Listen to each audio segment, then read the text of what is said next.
ನಮಸ್ಕಾರ ವಿದ್ಯಾರ್ಥಿ ಬಂಧುಗಳೇ, ಈ ವಿಡಿಯೋದಲ್ಲಿ ಸಮಾಜ ವಿಜ್ಞಾನ ಪರಿಷ್ಕೃತ ಪಠ್ಯಪುಸ್ತಕ 2024 ಭಾಗ 1 10ನೇ ತರಗತಿ ಪರಿವಿಡಿಯನ್ನು ಗಮನಿಸಿ.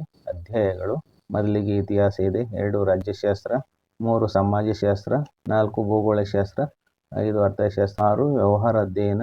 ನಾವೀಗ ಭೂಗೋಳಶಾಸ್ತ್ರ ವಿಭಾಗದಲ್ಲಿ ಬರುವಂತಹ 14ನೇ ಪಾಠ ಅಂದರೆ ಲೆಸನ್, ಭಾರತದ ಜಲಸಂಪನ್ಮೂಲ. ಇಲ್ಲಿ ನೋಡಿ, ಭಾರತದ ಜಲಸಂಪನ್ಮೂಲಗಳು ಅಂತಲೂ ಸಹ ಇದೆ. ಈ ಪಾಠದ ಪ್ರಶ್ನೋತ್ತರಗಳು ಈ ವಿಡಿಯೋದಲ್ಲಿದೆ. ಇದರ ಸದುಪಯೋಗವನ್ನು ಪಡಿಸಿಕೊಳ್ಳಿ ಹಾಗೂ ನಮ್ಮ ಯೂಟ್ಯೂಬ್ ಚಾನಲ್ನ ಸಬ್ಸ್ಕ್ರೈಬ್ ಮಾಡಿಕೊಂಡು ಪಕ್ಕದಲ್ಲಿರುವಂತಹ ಬೆಲ್ ಐಕಾನ್ ಒತ್ತಿದರೆ ನಿಮಗೆ ನಾವು ಮಾಡುವಂತಹ ಹೊಸ ವಿಡಿಯೋಗಳು ನಿಮಗೆ ತಲುಪುತ್ತವೆ. ಬನ್ನಿ ಪ್ರಶ್ನೋತ್ತರಗಳನ್ನು ತಿಳಿದುಕೊಳ್ಳೋಣ. ಮೊದಲಿಗೆ ಅಭ್ಯಾಸಗಳು. ಫಸ್ಟ್ ಮೇನ್ ಇದೆ ಗಮನಿಸಿ, ಸೆಕೆಂಡ್ ಮೇನ್ ಇದೆ ಗಮನಿಸಿ, ಹಾಗೆಯೇ ಥರ್ಡ್ ಮೇನು ಸಹ ಇದೆ. ಅಭ್ಯಾಸಗಳು. ಫಸ್ಟ್ ಮೇನ್: ಖಾಲಿ ಬಿಟ್ಟಿರುವ ಸ್ಥಳಗಳನ್ನು ಸೂಕ್ತ ಪದಗಳಿಂದ ಭರ್ತಿ ಮಾಡಿರಿ. ಫಸ್ಟ್ ಕ್ವಶನ್: ಪಶ್ಚಿಮ ಬಂಗಾಳದ ಕಣ್ಣೀರಿನ ನದಿ ಡ್ಯಾಶ್. ಉತ್ತರ: ದಾಮೋದರ. ಇದಕ್ಕೆ ದಾಮೋದರ ನದಿ ಅಂತಲೂ ಸಹ ಕರೀತಾರೆ. ಸೆಕೆಂಡ್ ಕ್ವಶನ್: ಬಿಹಾರದ ಕಣ್ಣೀರಿನ ನದಿ ಡ್ಯಾಶ್. ಉತ್ತರ: ಕೋಸಿ. ಇದನ್ನು ಕೋಸಿ ನದಿ ಅಂತ ಕರೀತಾರೆ. ಮೂರನೇ ಪ್ರಶ್ನೆ: ಕರ್ನಾಟಕದ ದೊಡ್ಡ ವಿವಿಧೋದ್ದೇಶ ನದಿ ಕಣಿವೆ ಯೋಜನೆ ಡ್ಯಾಶ್. ಉತ್ತರ: ಕೃಷ್ಣಾ ಮೇಲ್ದಂಡೆ ಯೋಜನೆ. ಫೋರ್ತ್ ಕ್ವಶನ್: ಪಂಪಾಸಾಗರ ಜಲಾಶಯವು ಕರ್ನಾಟಕದ ಡ್ಯಾಶ್ ಜಿಲ್ಲೆಯಲ್ಲಿದೆ. ಉತ್ತರ: ವಿಜಯನಗರ. ಫಿಫ್ತ್ ಕ್ವಶನ್: ಹಿರಾಕುಡ್ ಅಣೆಕಟ್ಟನ್ನು ಡ್ಯಾಶ್ ನದಿಗೆ ನಿರ್ಮಿಸಲಾಗಿದೆ. ಉತ್ತರ: ಮಹಾನದಿ. ಸೆಕೆಂಡ್ ಮೇನ್: ಈ ಕೆಳಗಿನ ಪ್ರಶ್ನೆಗಳಿಗೆ ಸಂಕ್ಷಿಪ್ತವಾಗಿ ಉತ್ತರಿಸಿರಿ. ಆರನೇ ಪ್ರಶ್ನೆ: ನೀರಾವರಿ ಎಂದರೇನು? ನೀರಾವರಿಯ ವಿಧಗಳಾವುವು? ಉತ್ತರ: ನೀರಾವರಿ ಎಂದರೆ ವ್ಯವಸಾಯದ ಭೂಮಿಗೆ ಕೃತಕವಾಗಿ ಕಾಲುವೆ, ಬಾವಿ ಮತ್ತು ಕೆರೆಗಳಿಂದ ನೀರು ಸರಬರಾಜು ಮಾಡುವುದು ಎಂದರ್ಥ. ನೀರಾವರಿಯ ವಿಧಗಳು: ಫಸ್ಟ್ ಒನ್ ಬಾವಿ ನೀರಾವರಿ, ಸೆಕೆಂಡ್ ಒನ್ ಕಾಲುವೆ ನೀರಾವರಿ, ಥರ್ಡ್ ಒನ್ ಕೆರೆ ನೀರಾವರಿ. ಏಳನೇ ಪ್ರಶ್ನೆ: ವಿವಿಧೋದ್ದೇಶ ನದಿ ಕಣಿವೆ ಯೋಜನೆ ಎಂದರೇನು? ಅದರ ಉದ್ದೇಶಗಳಾವುವು? ಉತ್ತರ: ವ್ಯವಸಾಯಕ್ಕೆ ನೀರನ್ನು ಒದಗಿಸುವುದಲ್ಲದೆ ಇನ್ನಿತರ ಹಲವಾರು ಉದ್ದೇಶಗಳಿಗೆ ಬಳಸುವುದು. ಇವುಗಳನ್ನು ವಿವಿಧೋದ್ದೇಶ ನದಿ ಕಣಿವೆ ಯೋಜನೆ ಎನ್ನುವರು. ವಿವಿಧೋದ್ದೇಶ ನದಿ ಕಣಿವೆಯ ಯೋಜನೆಯ ಉದ್ದೇಶಗಳು. ಪಾಯಿಂಟ್ ವೈಸ್ ಇದೆ ಉತ್ತರ. ವಿವಿಧೋದ್ದೇಶ ನದಿ ಕಣಿವೆಯ ಉದ್ದೇಶಗಳಿಗೆ: ಫಸ್ಟ್ ಪಾಯಿಂಟ್ ನೀರಾವರಿ ಸೌಲಭ್ಯವನ್ನು ಒದಗಿಸುವುದು.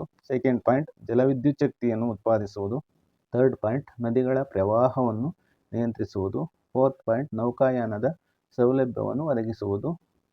ಫಿಫ್ತ್ ಪಾಯಿಂಟ್ ಗೃಹ ಬಳಕೆಗೆ ನೀರನ್ನು ಒದಗಿಸುವುದು. ಸಿಕ್ಸ್ತ್ ಪಾಯಿಂಟ್ ಕೈಗಾರಿಕೆಗಳಿಗೆ ನೀರನ್ನು ಒದಗಿಸುವುದು. ಸೆವೆಂತ್ ಪಾಯಿಂಟ್ ಮಣ್ಣಿನ ಸವಕಳಿಯನ್ನು ನಿಯಂತ್ರಿಸುವುದು. ಏಯ್ತ್ ಪಾಯಿಂಟ್ ಮೀನುಗಾರಿಕೆಯ ಅಭಿವೃದ್ಧಿ ಮಾಡುವುದು. ನೈನ್ತ್ ಪಾಯಿಂಟ್ ಅರಣ್ಯ ಸಂಪತ್ತನ್ನು ವೃದ್ಧಿಸುವುದು. ಎಂಟನೇ ಪ್ರಶ್ನೆ: ಕರ್ನಾಟಕದ ಜಲವಿದ್ಯುತ್ ಉತ್ಪಾದನಾ ಕೇಂದ್ರಗಳನ್ನು ಹೆಸರಿಸಿ. ಉತ್ತರ: ಕರ್ನಾಟಕದ ಜಲವಿದ್ಯುತ್ ಉತ್ಪಾದನಾ ಕೇಂದ್ರಗಳೆಂದರೆ ಶಿವನಸಮುದ್ರ, ತುಂಗಭದ್ರಾ, ಜೋಗ, ಭದ್ರಾ, ಆಲಮಟ್ಟಿ, ಕಾಳಿ, ಸೂಪ, ಕದ್ರಾ ಮತ್ತು ಕೊಡಸಳ್ಳಿ. 9ನೇ ಪ್ರಶ್ನೆ: ಮಳೆ ಕೊಯ್ಲು ಅಥವಾ ಮಳೆ ನೀರಿನ ಸಂಗ್ರಹಣೆ ಇಂದು ಕಡ್ಡಾಯವಾಗಿದೆ ಏಕೆ ಅಂತ ಪ್ರಶ್ನೆ ಇದೆ. ಉತ್ತರವನ್ನು ಗಮನಿಸೋಣ. ಪಾಯಿಂಟ್ ವೈಸ್ ಇದೆ ನೋಡಿ ಉತ್ತರ. ಫಸ್ಟ್ ಪಾಯಿಂಟ್ ಮಳೆ ನೀರನ್ನು ಸಂಗ್ರಹಿಸಿ ಬಳಕೆ ಮಾಡುವುದನ್ನೇ ಮಳೆ ಕೊಯ್ಲು ಎಂದು ಕರೆಯುವರು. ಎರಡನೆಯದು ನೀರು ಅತಿ ಅಮೂಲ್ಯವಾದುದು.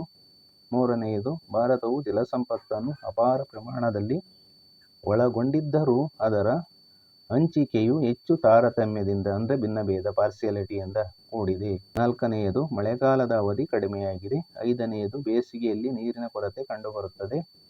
ಆರನೆಯದು ಈ ಜಲಕ್ಷಾಮದ ಪರಿಹಾರಕ್ಕೆ ಇರುವ ಸರಳ ಮಾರ್ಗವೆಂದರೆ ಮಳೆ ಕೊಯ್ಲು ಒಂದೇ. 10ನೇ ಪ್ರಶ್ನೆ: ರಾಷ್ಟ್ರೀಯ ವಿದ್ಯುತ್ ಜಾಲ ಎಂದರೇನು? ಉತ್ತರ: ಫಸ್ಟ್ ಪಾಯಿಂಟ್ ಭಾರತದಲ್ಲಿ ವಿದ್ಯುತ್ತನ್ನು ಬೇರೆ ಬೇರೆ ಸಂಪನ್ಮೂಲಗಳಿಂದ ಉತ್ಪಾದಿಸಲಾಗುತ್ತಿದೆ.